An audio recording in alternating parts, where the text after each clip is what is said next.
Shalom everyone, and today we're studying Parashat Toldot in the book of Genesis, Bereshit, Genesis chapter 25, verse 19.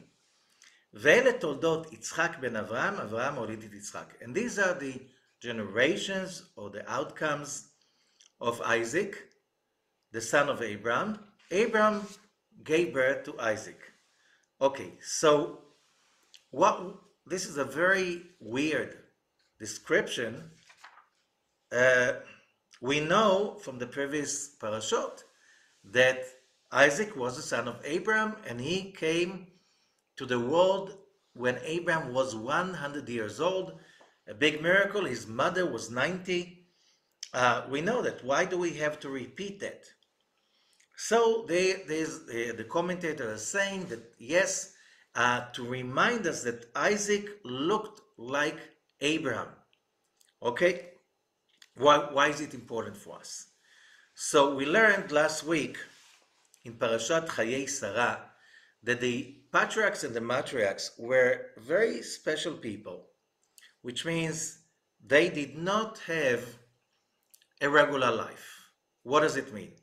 The Zohar we read and we learned is teaching us that Abraham made his way slowly, stage by stage, which means this is the way. Most people grow slowly. Very few people have this quantum leap from totally in the darkness and then totally in the light. Usually it doesn't work, although there is an option like this, and we're going to talk about it today too.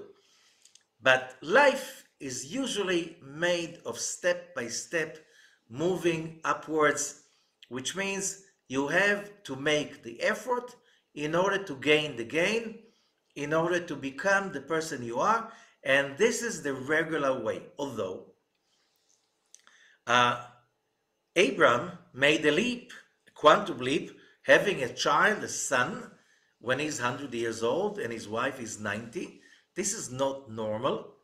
Becoming the father of monotheism, this is not normal, which means it's a quantum leap in the history of humanity, like never before, like nobody before. That's also very special. Okay? So we realize there is in every spiritual growth, you have to, and we have to, learn how to play between the two realms. One realm is step-by-step logical growth of hard work, and then another gain and another gain. Again, these gains are, how should I say, these gains are also not exactly logical, but it's little steps of quantum leaps from one perception to another perception, from one state of existence, understanding, perception, awareness, to a higher one. The human life is supposed to be built of getting out of the box, and we learn about it when we learned about the binding of Isaac in Parashat Vayera, and we learned that the whole story of the binding of Isaac, God was giving Abraham an opportunity to create a miracle. Although most translations will translate that God tested Abraham, but the Zohar does not agree. The Zohar says if we're talking about the test that Isaac was going through was much bigger. Go back, if you don't know what I'm talking about, go back and listen to Parashat Vayera. The test was much bigger. So the word Nisa comes from the word to test in Hebrew, but it's also it's a game of words. It's also the concept of making a miracle, or in another language, to get out of the box. Abraham, the Zohar says, had a very certain way of perception of reality in which a human being must be here only for one purpose, which is giving. And we know in the Far East, the many religions that is their concept. We're here in this world just for giving, and any receiving is filthy, a disgrace. You're not supposed to, you should be ashamed of, and so on and so forth. And then Abraham realizes during the binding of Isaac that you cannot just give, you need also to receive, and you have to know how to bind these two forces together. So both Abraham and Isaac are going through a quantum leap in the story of the binding of Isaac. So when we are saying here in this parasha that Isaac is the son of Abraham, and we emphasize that he was not just a son of Abraham, he also continued to leave us, humanity, the basic tools of growth. And that's why the Zohar is calling the matriarchs and the patriarchs, or in which is a terrible translation in Hebrew, is the fathers and the mothers.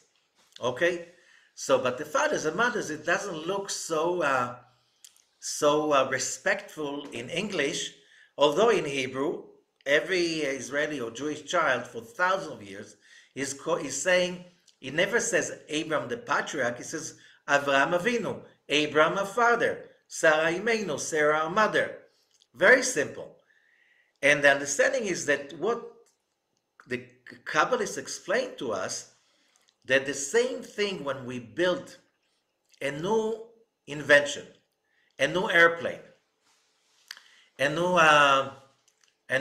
kind of energy plant.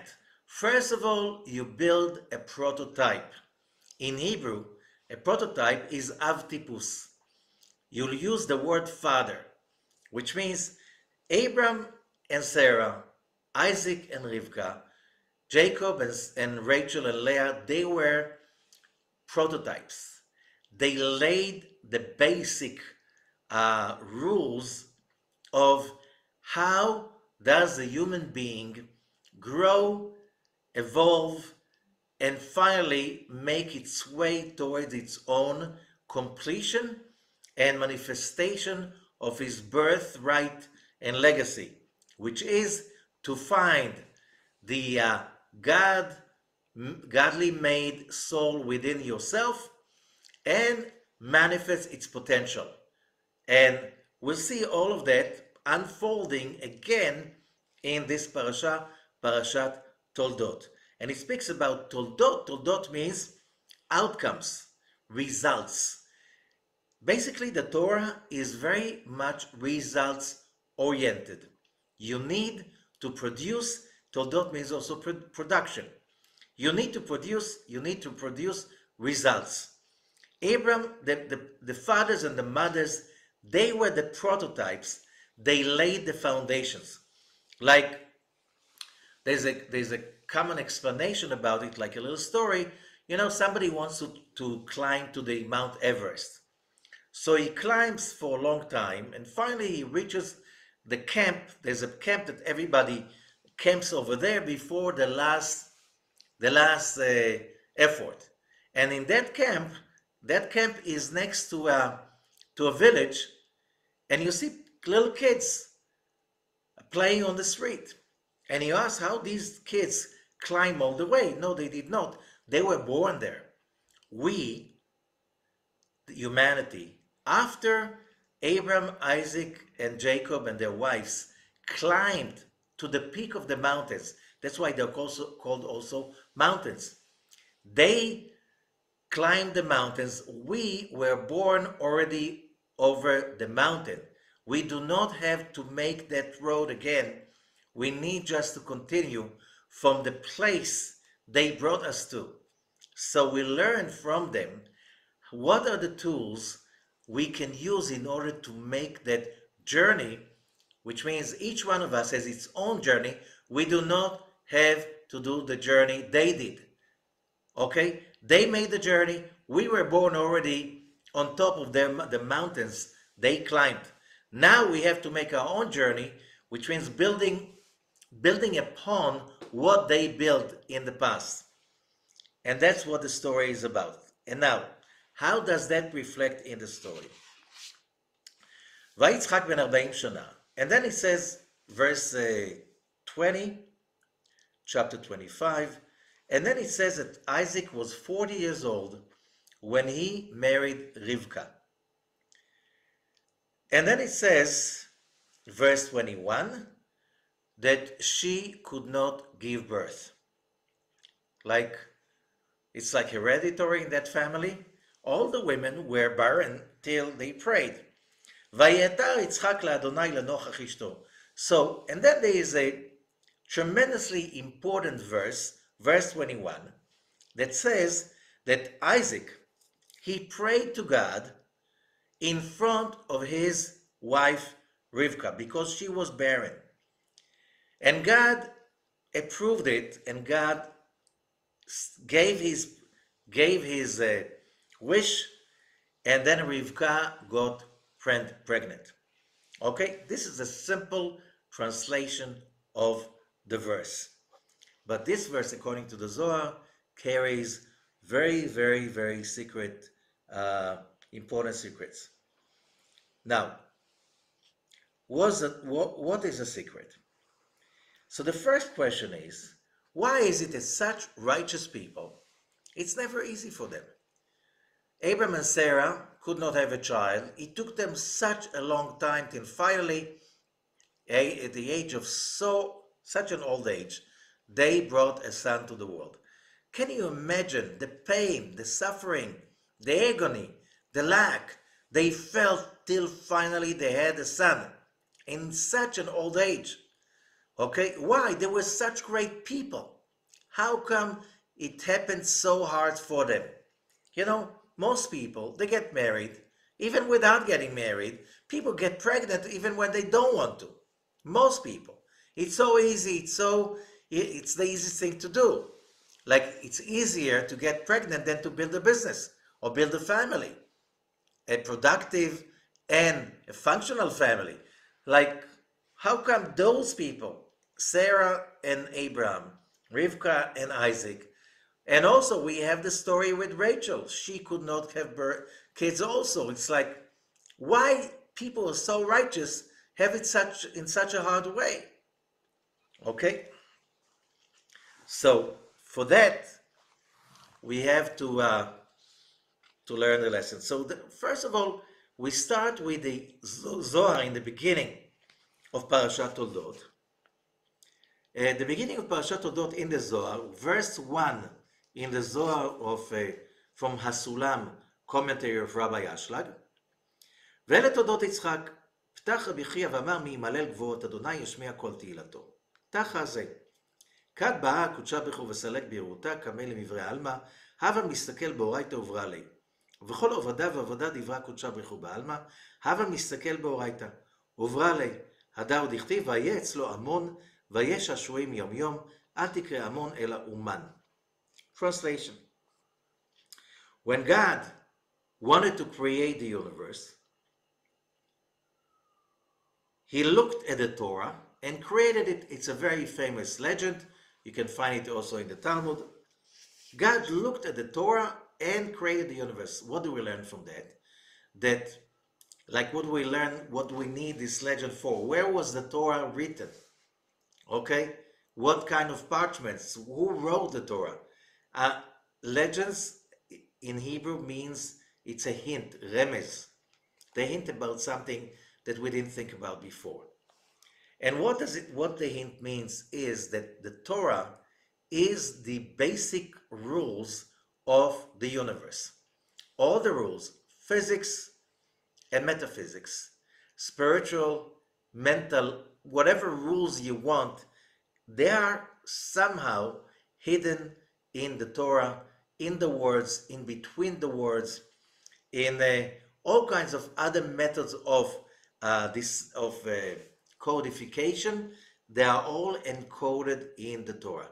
Therefore, when we study the Torah, we will always find either hints or messages if you know how to decipher the codes. That's what the Zohar is teaching to us. So why do we need to study the Torah? So the sage is asking, is it because we want to create a new world? No, but we want to know how to how this world is functioning so we know how to operate it and to be more in charge. If you know the rules, it's easier. If you know the rules of physics, if you know the rules of biology and so on, you can get there easier. And if you look at the history of modern science, the more knowledge humanity is accumulating, we can achieve much more of every moment of our lives. And then the Zohar continues. So when God wanted to create Adam, the Torah told him, the Torah, it's like the Torah is not just a book that was written before the universe was created, okay? But also the Torah spoke to him. So remember, these are legends. The legends just give us a hint about hidden messages. So the Torah was saying to God, if you create Adam, you know he's going to sin. And you're going to judge him. Why should you just do it? He will not be able to endure your judgment. So God answered the Torah, I created teshuvah, which means repentance, which means the ability to return, which means, yes, I created Adam with the ability to become dysfunctional and dark with all the negativities possible. I created it. Why? So we learned one of the ways, the best ways to explain it, one of the ways the Ramchal, Rabbi Moshe Chaim Luzzatto, 18th century in Italy, said, God created Adam, and he created him in the lowest level possible, with also the possibility to totally be disconnected from God. That's how God created us. Why did he create us in such a way? So when we reconnect to God, teshuvah means to return the connection. When we reconnect to God, now we own the connection. If God created us connected automatically to him, then the connection to God has no value, like everything else that is given for free. However, the moment we were created with the ability to disconnect, that means that when we reconnect, we own it, we created it, it's ours, we have ownership over it, and we have what is called responsibility. Okay? Very important word, responsibility. Now in Hebrew, responsibility is achrayut, freedom is cherut, which means you want to be free, you must gain responsibility and value responsibility. A lot of people today, it was always like this, by the way, a lot of people are demonstrating, praying for, demanding freedom, but without responsibility. And that's not possible. It's like you can't. Whoever studies the rules of the Torah realizes that it's impossible.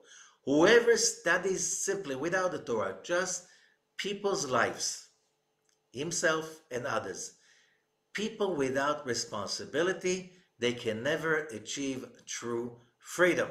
What does it mean, true freedom? That your happiness is totally unconditioned by other people's actions, by the weather, that's not other people's actions, but any kind of external issues, which means you see the world is divided between two big parties. One party is the complainers. They have entitlement. They want it now, they want it fast, and they don't want to be responsible for it because they want it for free. And they think they deserve it just because they were born. So, and who should give me my happiness and my freedom? Somebody else. Those people, the Torah is teaching us that those people will never have any real lasting fulfillment or satiation, because selfishness is the worst disease possible. Okay, we learned about it in previous weeks, and we're learning about it this parasha also Toldot. The other party of humanity, and it has nothing to do with religion. It has nothing to do with gender. It has nothing to do with anything else. It's about your attitude towards life. Doesn't mean your color, whatever. The moment, this is the real, authentic division of humanity. The other party are the people that they never wait for somebody to make it for them, because they take total responsibility for their happiness. They know no one is going to give it to them. No one is going to, and so they wait for no one to give it to them. They go and they get it, and if they don't achieve it now, they'll achieve it later. They take responsibility. These are the ones that achieve finally true freedom. True freedom can never be given. You know, we look at world politics, we see how in the last half a century, maybe more, many nations were given freedom. Why? They asked for freedom. They were given freedom. What's the problem? They're still victims. They can never take responsibility. Therefore, you see that the world is full of failed states, because there's something in that culture that people are not willing to take responsibility. And today we can see it also in countries that looked like they were very successful, and they start to fail, because the moment your culture becomes a culture of an entitlement, and you have too many people, they think that freedom should be given, not acquired daily and without responsibility, then you start to fall apart. So remember that two big parties. It's not the right and left. It's not the victims and the ones who just take from everybody. No, it's divided between people who take responsibility, who people do not take responsibility. This is the real division. And don't let any fake politics to hide it from you. Now, so therefore, the Zohar is asking again, so why Isaac had and Rivka had also a problem to have a child? Okay? And we already had this introduction. If you want to achieve something, we were created as humans in a disconnected manner. We have memories, subconscious memories of connection, because we all have divine souls that came from the upper world, and when we were there, we were connected. We come to a physical world. We come to a limited world. We come to a dark, chaotic universe that is limiting us, so we can acquire our own reconnections. Again, it's reconnection. That's why it's called teshuvah. Teshuvah, the real meaning of teshuvah is not repentance like most people use it, but it's reconnection. So then it says, we go back to verse 21 in Genesis, chapter 25. ויתר יצחק לאדוני לנוכח אשתו. And Isaac prayed to God in front of his wife. Why does he have to pray in front of his wife? Can he pray, just go, go to Jerusalem and pray by himself? Or find a corner and pray over there? Why does he have to pray? What does it mean he prayed in front of his wife? Many commentators are trying to give an answer for that.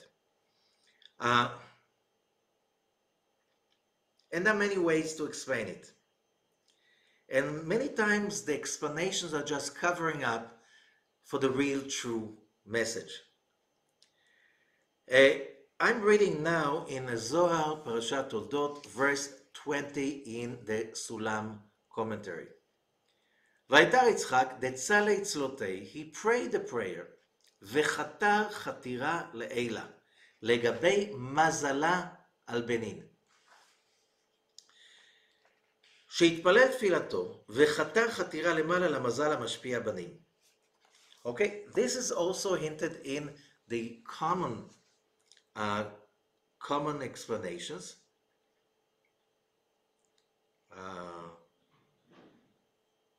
In some others, it doesn't matter right now, but it says vaye'etar. Vaye'etar means to implore, okay? But there are other words for implore, like vayetchanan means also imploring. So why using vaye'etar? When you want to make, or in Hebrew, for instance, when you want to have a request, a petition in court, or in the government, or something like official, it's called atira. Atira is a request, but the source of the word atira is atar, which means ein tafresh, that means a lot of, plenty. So why using this shoresh, ein tafresh? So some commentators are saying there is a kind of, it's hinting of another word, chatira. Chatira means like when you make a tunnel. Let's say that thieves, they are in jail, and now they are digging a tunnel from their cell under the ground all the way till outside of the jail. That's called chatira. Chatira is also like, so which means chatira means that you just break the walls of jail. Okay? And it applies also to in spiritual levels. We are, as we said, there are two ways for a human being to grow spiritually. One, as Abraham and Sarah, they just worked daily, step by step by step, another challenge, hardship, patience, long way, never giving up, trying again, and finally getting there. However, when the angels are visiting Abraham, and he gets on out of his way to serve him and serve them and so on after he circumcised himself, then there's a quantum leap. Suddenly, Sarah is becoming fertile, and she gets a son. There was a quantum leap. A woman 19 years old, married to a man 100 years old, and they have a child after they couldn't have a child for all of this time they were together, since they were little. I'm sure they got married when they were teens, something like this. We're talking about a long time. This is a big quantum leap. Okay, that's called chatira, which means chatira mitachat lekiseh hakavod. When you want to really change something in the core, in the DNA, beyond imagination, beyond logic, you want a real quantum leap, the word is chatira. So chatira mitachat lekiseh hakavod. Like, it's like you're digging a tunnel out of your jail all the way to the throne of the Creator himself. That's an expression in Hebrew which means you really reach the impossible, the inconceivable, the place that is really beyond, but it's there. There's a place like this. And this place is called Mazala, says the Zohar. What is Mazala? This is the place that sustenance, children, life, everything is coming from there. When we studied about the meditations that we meditate upon when we pray on Rosh Hashanah, okay, and on Yom Kippur, we explained there's a code that repeats itself again and again, and that's the code of the number 78.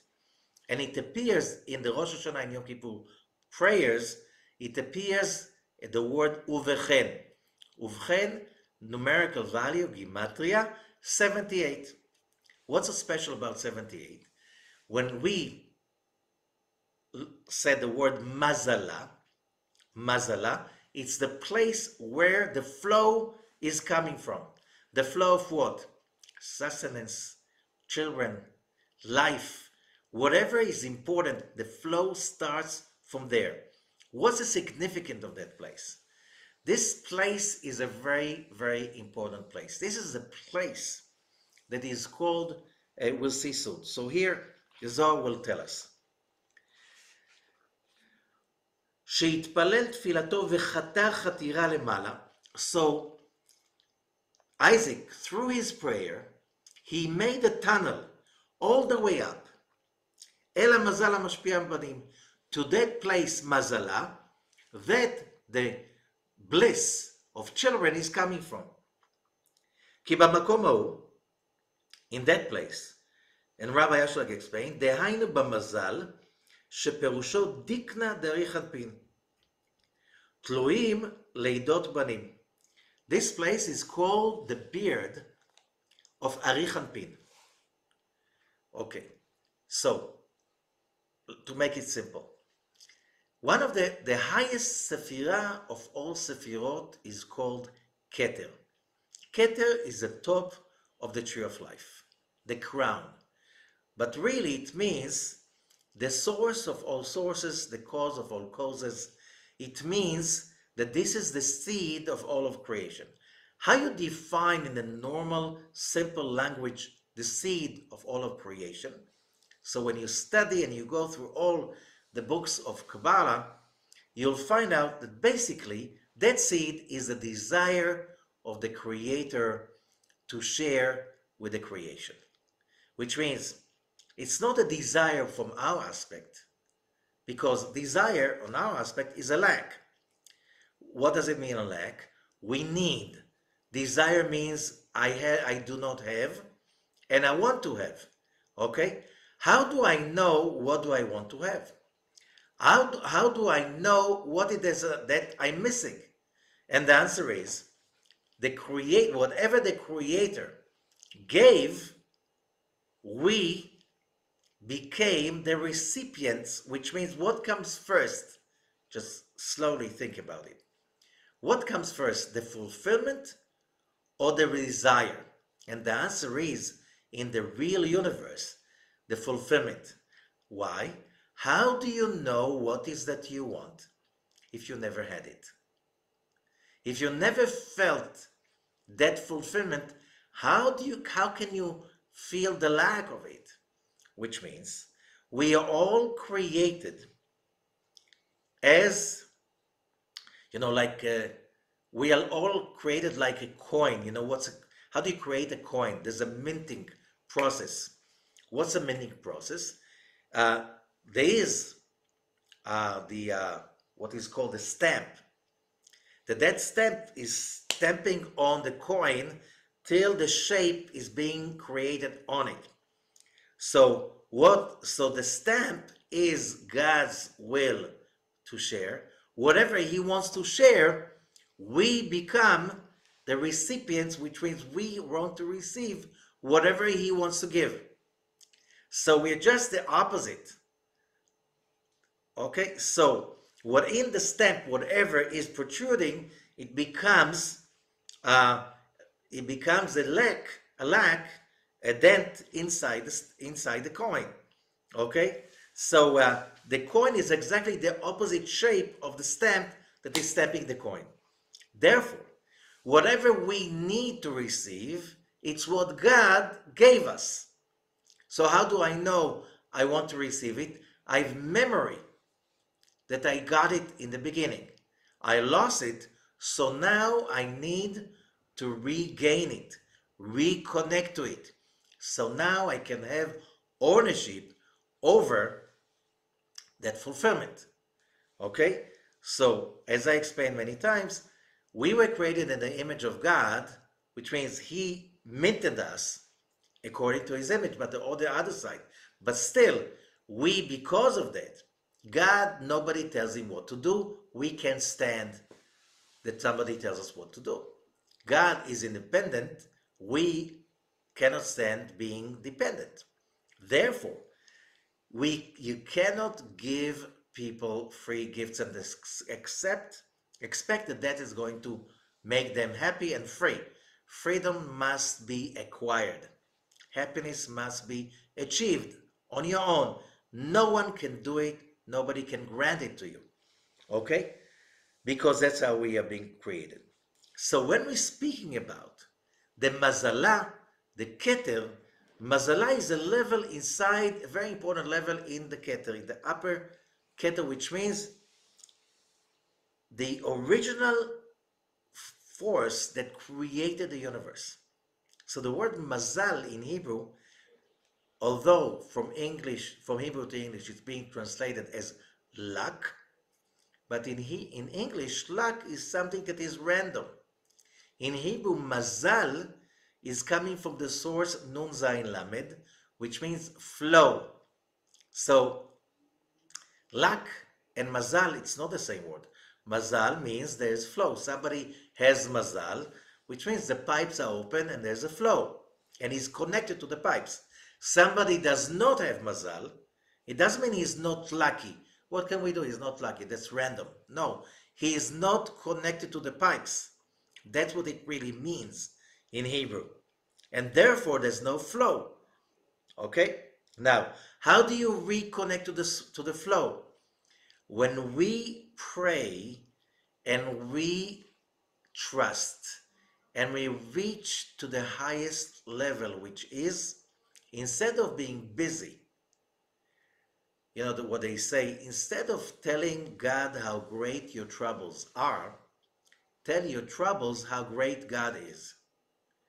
And translation into what we're doing right now, instead of focusing on your problems, focus on God's desire to share and give to you endlessly, unconditionally. However, you have to reach it by yourself. More than a calf wants the milk, his mother cow wants to feed him the milk. She'll never run after him, but she needs him to come and take it by himself. That's why the old sages the ancient sages use that example with a calf, not with a human mother that usually runs after her child and force feed him. Cows do not do that. God does not do it also. You have to come and get your feeding. How do you come? You have to reach that level. It's called chatira. And how do you see it? When it says lenochach. Lenochach means in front of his wife. Yeah, that's a simple understanding. But if you go to the book of Proverbs, chapter 4, verse 25, where it says, Einecha lenochach yabitu. Your eyes should look forwards. And the Zohar is asking, so where else should you look? Where else should you look? And the answer is that nochach is a code. Nochach, initials nishmat kol chai, the soul of every living thing. But more than that, nochach is the number, again, 78. 78 is 3 times 26, 6 times 13, love, okay? And when we connect to that place, and there's so many prayers that basically help us reach that place, that instead of being busy of how much I lack and I need, I connect to how much God wants to give me.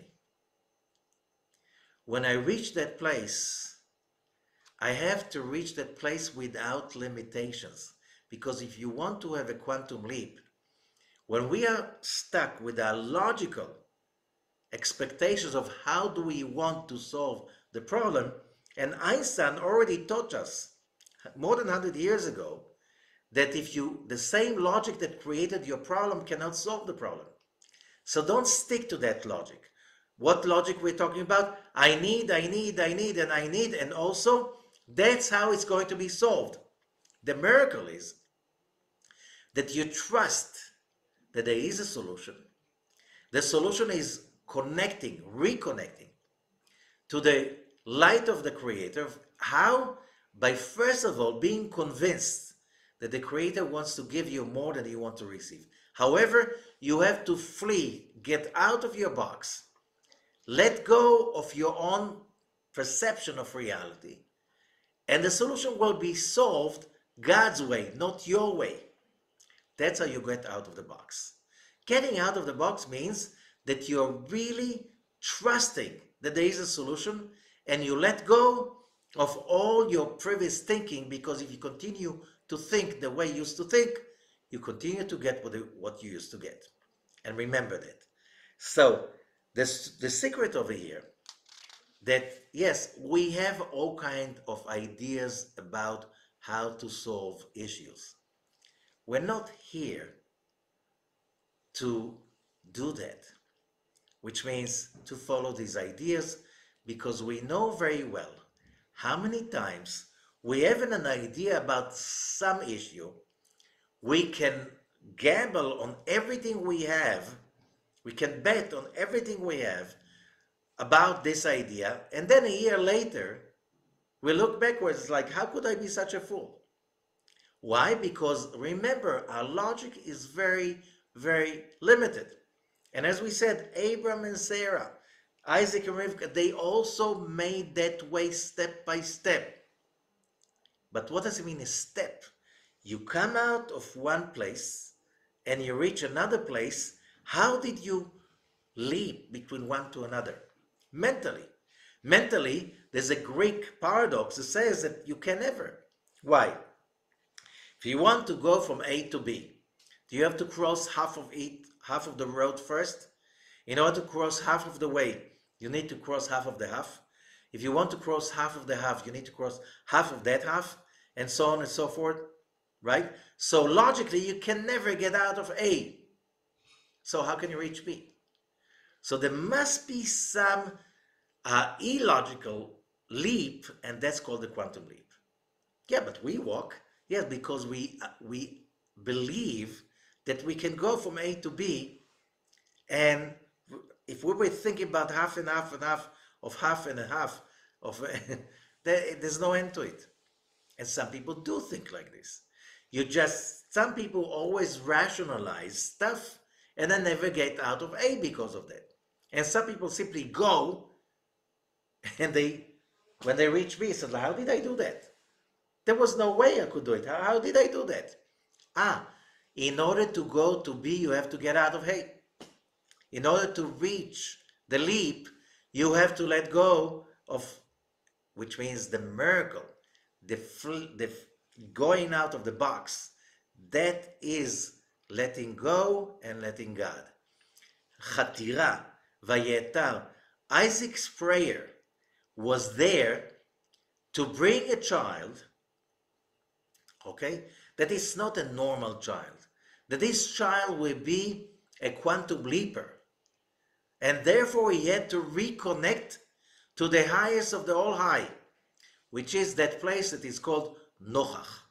Nochach, numerical value, Gematria, 78. 78 is 3 times the Tetragrammaton. Youdkevitch, 3 times right, left, and center. When you meditate on that, you have to train yourself as a human being always to connect to that original desire of the Creator to create this universe, that it's always good, always coming from just to give without any judgment whatsoever.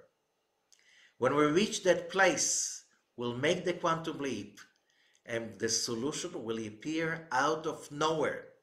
Logically, it was already there. We simply got out of our own dungeon. We dug the tunnel out of it by connecting to God's desire to give to us, instead of being busy of how miserable I am and what kind of a victim I am that I'm stuck in such a terrible situation. That's a very important concept. So, and how do we know? So the Zohar says, read how it says. Vayeta Yitzchak la'Adonai. And Isaac prayed, implored to God. But it says also the same thing, Vatitpalal al Hashem.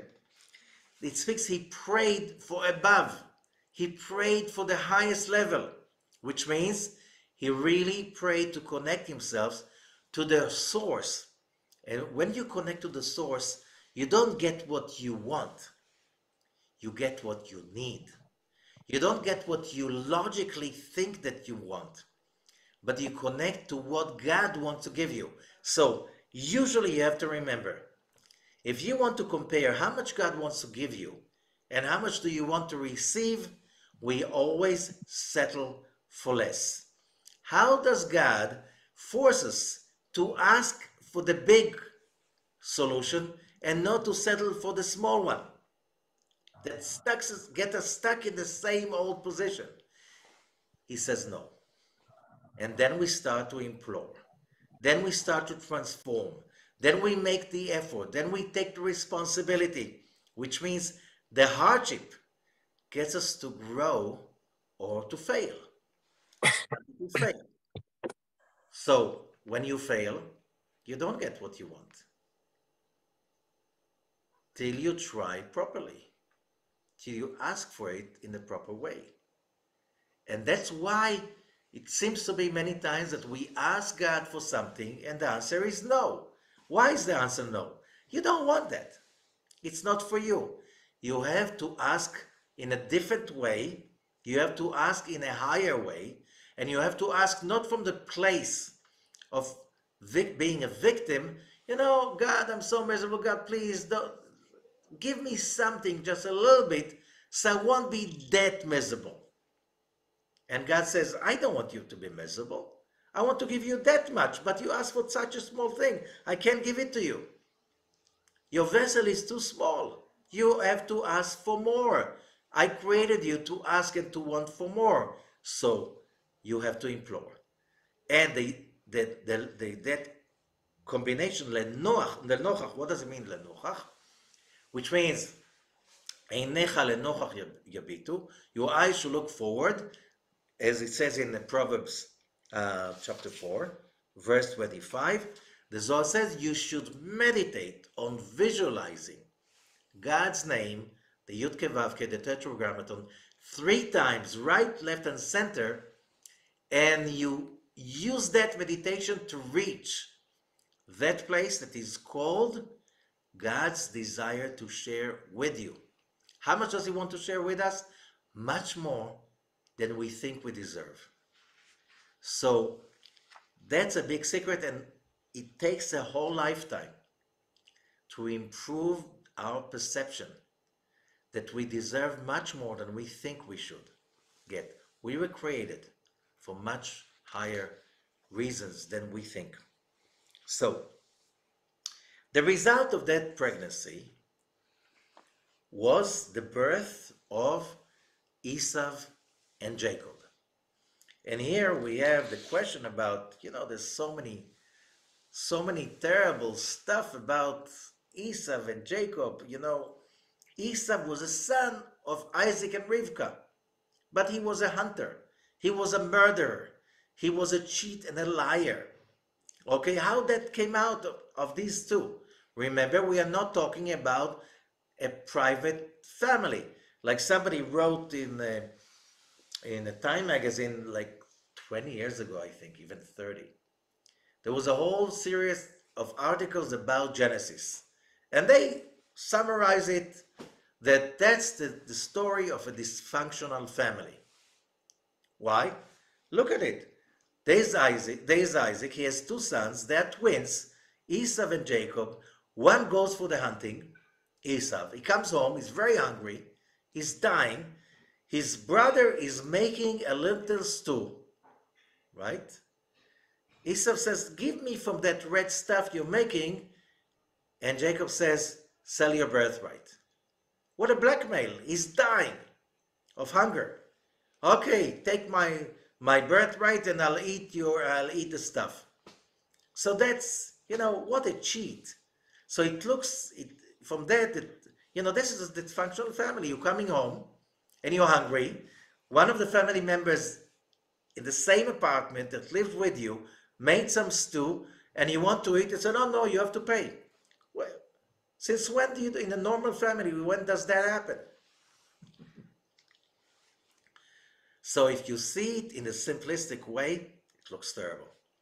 But if you see that we are talking about prototypes of human behavior, Esav is the dark side of every human being. Jacob is the light side of every human being. They are always fighting with each other. A lot of human beings, a lot of times, many times, too many times, Esav is taking over. How do I know? I realize that I'm being controlled by Esav kind of desires. Selfishness, I'm willing to kill in order to get what I want. I don't have any values. I will cheat. I will say anything. I'll do anything just to get what I want. Okay, that's the Esav side of humanity. And sometimes the Jacob side is taking over, taking control. But Esau was born first. He has the birthright. Why is it like this? And the Zohar explains to us, because in our world, as we just said before, you want it, you want the real thing, you want it big, you want it high, you have to work for it. You have to overcome your own Esau, your own state of mind, your own what is called in many, many cultures, evil inclination. We come to this world with this evil inclination, and you have to overcome those ideas that say, you know, you can't get it only by lying. If you want really to get it, you have to kill. You have to break all the laws in order to get it. And what's the result? The Zohar says the result that you kill yourself. And therefore, Esau, when he goes to the hunting, that's that side of every human being that wants to get it and wants to eat the whole world alive. Who cares about the consequences? Just let's go and get it. Let's kill them. Let's take it. Let's cheat them. Lie about it. Whatever. We all have that side. Whoever denies that he has that side, he didn't even start the journey. You can't fix it if you don't know it's broken. We were given Esau as the birthright because that's how a child is born. You read it in Genesis 1, just the Parashat Bereshit, when it says that the human being is born evil. Why are we born evil? Because Esau is always the firstborn. Look around. Countries, big companies. Who's in charge? The Esavs or the Jacobs? The Esavs. Usually, most of the time, it's the Esavs. Why is it? That's the way the world is structured. So, if everything was easy and nice and pleasant, how can we reconnect to God's light? We need the challenge. We need the overcome. We need to create a transformation. We need to build these quantum leaps. We need to have the patience and build it step by step. We need to create a journey that is a combination of patience, hard work, perseverance, on one hand, and the ability to move forward once in a while and create a miracle. To do the impossible, then something that is unimaginable. That's basically what real life is about. That's what we learned from those sages. So how do we see it? Then we have the story that after Esau is selling his birthright, and the Zohar says, yes, he sells his birthright because every time we behave in a selfish manner like Esau, we kill ourselves. You want to get high, you go out to party, you eat, you drink, you take whatever everybody's doing to get high, be free, do whatever you want, and you really get high. And then there's the morning after that you wish to die. Why is it? Because that's Esav. Esav means I want everything, I want it now, I don't care, no responsibility. You connect to what is called the left column, the red side, and that means you get all the light of God and it burns you up. Now you need Jacob to come to your help. What is Jacob? That side of the human being that has the humility, the thinking, the all what we know is a successful, real, thoughtful human being that has values and knows exactly what to do. That's our Jacob. That's inside each one of us. But it's much easier to listen to Esav. And overcoming Esav is not easy. We all know that. Okay? Improving ourselves. And therefore, Esav is the heir, as Zohar says, of the snake, and Jacob is the heir of Adam and Eve. He has to cheat Esav back. Okay? Whoever knows, you want to make a big change in your life. You say, okay, from now on, I'm not going to drink. If you have a drinking problem, I'm not going to smoke. If you have a smoking problem, all of that stuff. Okay? And you're trying and you try to avoid, and then it hits you back. And you go back even worse than where you've been before. Why is it like this? Because you can't go straight against Esav. He's much stronger. You look around this world, he's much stronger. He's always coming first. However, does that mean that Jacob is giving up? No, he's not. He's simply smarter. He has more patience. It's called in modern psychology, he has positive psychological capital. He has perseverance like Abraham and Sarah, Isaac and Rebekah. It's all about perseverance. It's all about strength. It's all about vision. It's all about values. And because of the effort, he makes the step-by-step move, and then he makes the quantum steps because he connects to a vision that is greater than life. He connects to the mazala. He connects not to what's possible, he connects to God's will. And when he connects to God's will, and it takes a lifetime to do it once in a while, you just make that leap, because then you realize that things can happen in a much greater dimension than you thought about it before.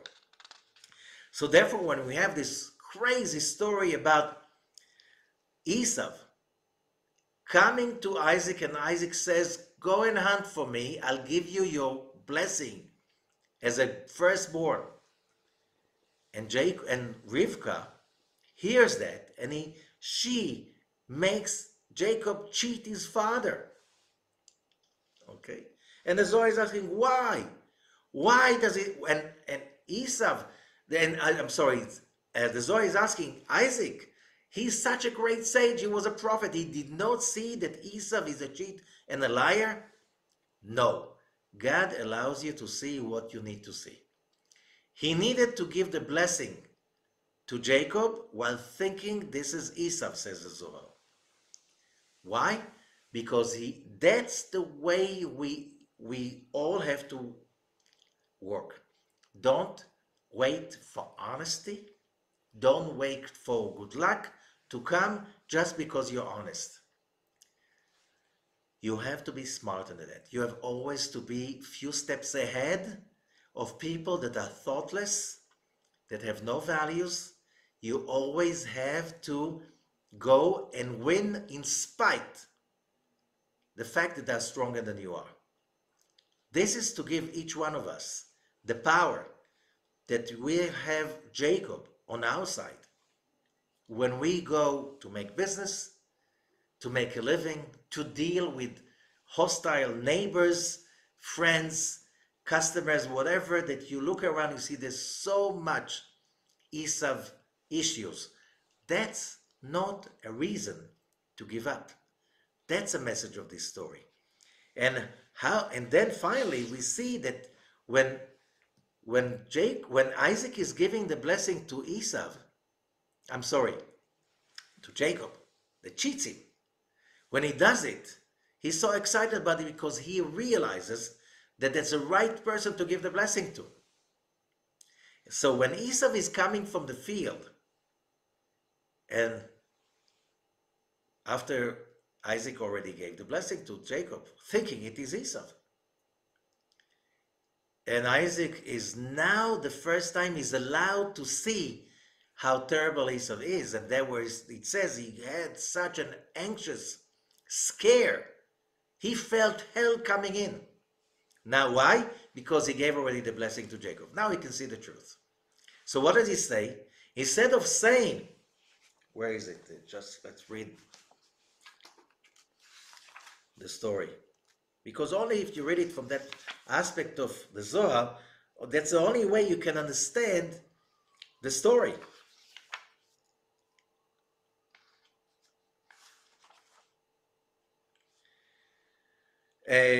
Chapter 27 in Genesis, verse 30. Just when Isaac finished blessing Jacob, just Jacob came out. It's like a soap opera, like a telenovela. Jacob just leaving and Esau is coming in. Esau is coming from his hunting, and he brings the food to Isaac. Vayomer lo Yitzchak Aviv, verse 32, chapter 27. Vayomer lo Yitzchak Aviv, mi ata? Isaac says, who are you? Vayomer ani bincha bechorcha Esav, I am your son, your first one, Esav. 33. Vayecharad Yitzchak charada gdola meod, and Isaac felt a big, terrible fear. Vayomer mi efu atzat tzait vayaveli. So who's the one that made the hunt and brought to me, and I ate? Mikol beterem tavo, before you came, and I blessed him. Gam baruch yeh, and he's blessed. Like, now Isaac is saying, thank God I blessed him and not I didn't bless you. I know it's Jacob. I gave him the blessing, and thank God I made a mistake. Thank God he cheated me. He's so relieved.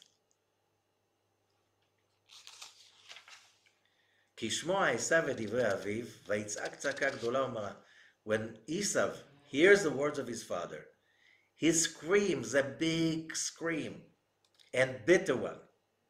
And he says to his father, Barcheni gam ani avi, bless me also, father. Verse 35, Vayomer bachicha b'mirma v'ikach bichatecha.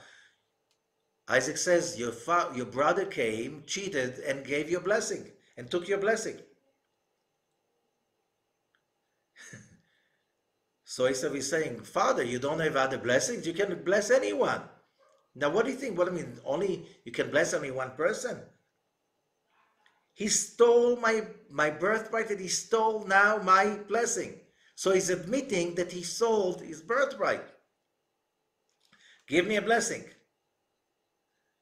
Verse 37, Vayan Yitzchak vayomer le'Esav en gvir samtiv lach. I made him to be your master. Okay, what I'm going to do for you, son? And he's insisting. It's like Isaac does not want to bless Esau. It should be the opposite. He should curse Jacob for cheating and bless Esau. He doesn't do that. But he cries so much, Esau, so finally Isaac gives him a blessing. Okay, and he says, when he is not performing properly, you're going to rebel and take over. Which means, when is that our evil inclination take you over? When we are not really connected to our soul. That's what happens. When does the darkness come in? You cannot bring darkness into a place of light. Only when we are not connecting to the real spiritual light. Only then the darkness takes over.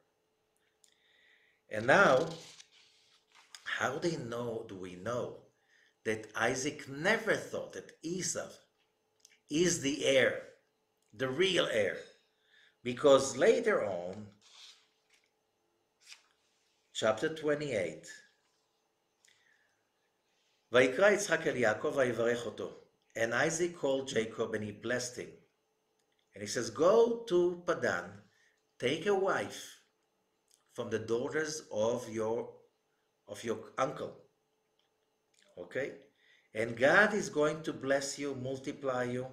You'll be a commonwealth of nations.